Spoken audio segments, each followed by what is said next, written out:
Educação à distância, mudando realidades.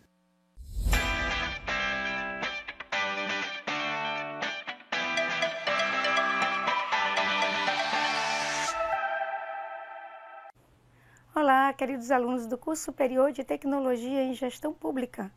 Eu sou a professora Maria Tereza e vou ministrar a disciplina de inglês aplicado à gestão pública. Vamos à nossa primeira web aula, o uso do dicionário bilíngue. Ao término desta unidade, você estará apto a utilizar com mais eficácia o uso do dicionário bilíngue durante a resolução de suas atividades. Entender melhor a definição das palavras para que elas se encaixem adequadamente no contexto da frase de acordo com o conhecimento adquirido nesta unidade. O uso do dicionário bilíngue. Alguns estudiosos nos trazem a informação de que usar um dicionário não é tão simples quanto parece à primeira vista. Dentre eles, temos os estudos de Ferro 2006. Os dicionários trazem para nós inúmeras informações sobre as palavras da qual nós procuramos. Em geral, elas são sinônimos e servem para diversas situações. Por isso, precisamos aprender a entendê-las no nosso contexto para que nós possamos encontrar a informação que nos interessa. Vamos a ele, então. A frase abaixo é uma das primeiras que os alunos de todo o mundo aprendem num curso de inglês. Nice to meet you. Extremamente usado em todos os lugares do mundo, como o nosso slide menciona. Vamos tentar traduzi-lo usando um dicionário. Nós pegamos como base o dicionário do Collins. Quando nós separamos a frase, nós encontramos no dicionário a seguinte informação. Nice, que é um adjetivo, né, que vem de likeable, que é simpático, amável, atencioso. O meet é encontrar, accidentally, topar com, dar de cara com, for the first time, ou seja, conhecer. You, nós já sabemos que é um pronome, que quer dizer tu ou você. Para o singular, ele também é usado para o plural, como vocês ou vós. Nós trouxemos aqui a parte do dicionário do Collins. Olha como vamos observar como ele apresenta. Ele traz uma chave de pronúncia e traz as variações do verbo meet. Meet, meets, meeting e met. Então, ele traz toda a informação referente a meet. Além do que, nós podemos, com o dicionário, com o uso dele, enriquecer o vocabulário de língua inglesa, como frases que ele já traz e que nos enriquece grandemente e fortemente o vocabulário, para que nós possamos adquirir para o melhor desenvolvimento da nossa oralidade. Aqui ele traz, he is the kindest and sincerest person I've ever met. O you. You is the second person pronoun. You can refer to one or more people and it is used as the subject of a verb or the object of a verb or preposition. Então, o dicionário bilíngue, ele é extremamente importante no aprendizado de um segundo idioma. O uso do dicionário bilíngue. O to não foi traduzido porque está junto do verbo meet. Então, eu falo to meet, que significa que ele está no infinitivo. Esta informação é extremamente importante.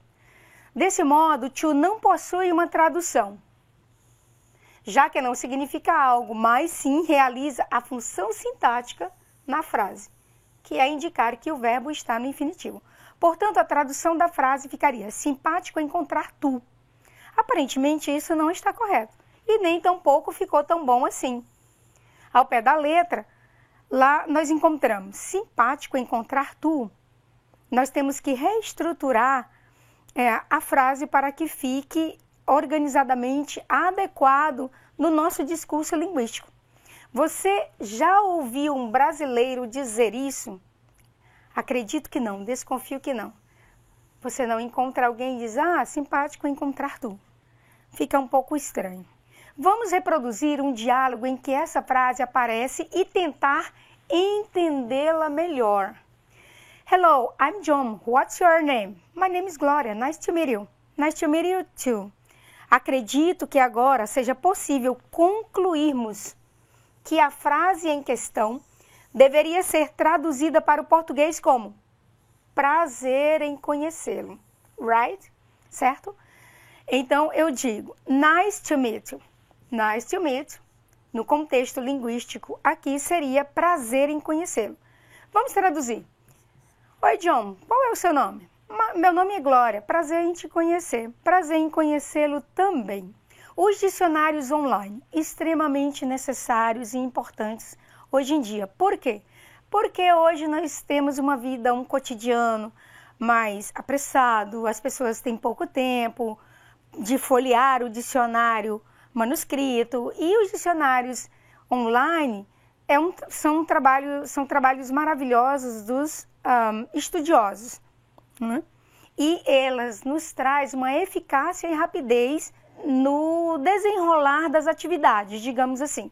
Os dicionários online podem ser classificados como dicionários prontos ou dicionários em construção. Os dicionários prontos correspondem às versões eletrônicas de dicionários impressos e aos dicionários especialmente concebidos para aproveitar as vantagens do hipertexto.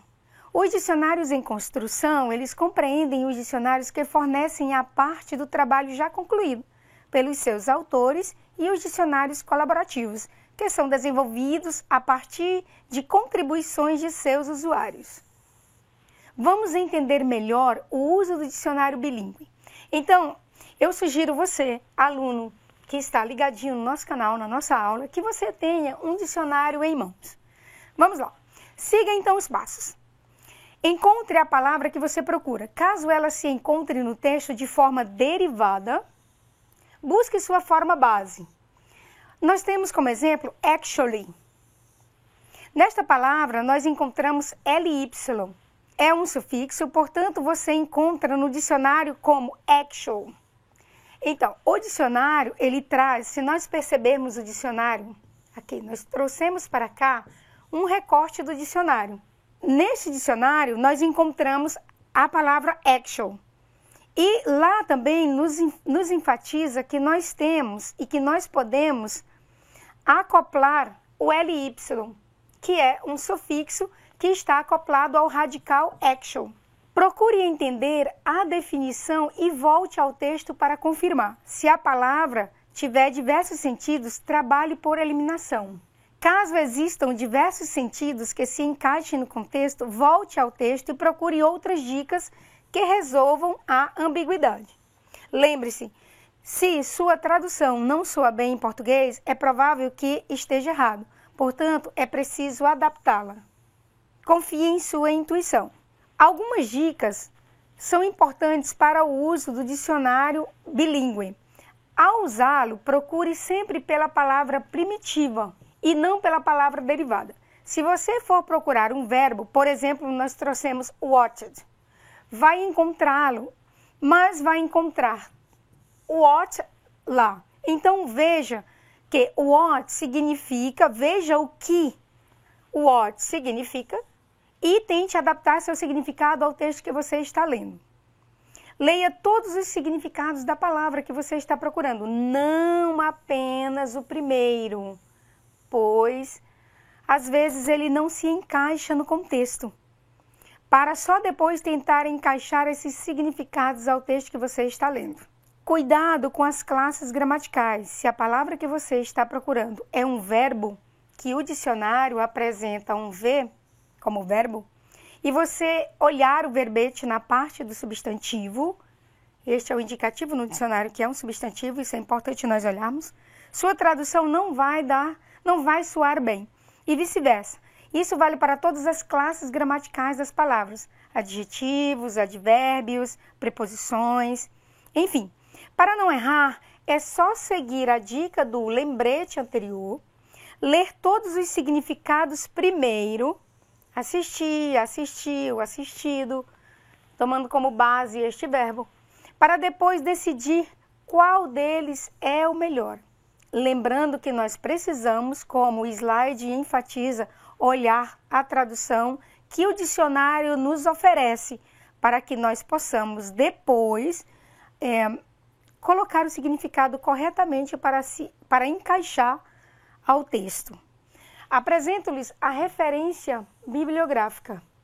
Nós temos os estudiosos como Ferro, Souza, Ciocari e os links que nós utilizamos também para melhorar o nosso material. Terminamos a nossa primeira unidade. Convido vocês, queridos alunos, a fazer o material, as atividades que estão propostas no material, lembrando a cada um que quanto mais nós fazemos atividades, melhor nós ficamos. É necessário termos disciplina, organizar o material, o seu horário de estudos, se desprender do mundo globalizado, digamos assim, de conversas paralelas e focarmos no material e resolvermos todas as questões. Te desejo um excelente estudo. Thank you so much. See you next class. Goodbye.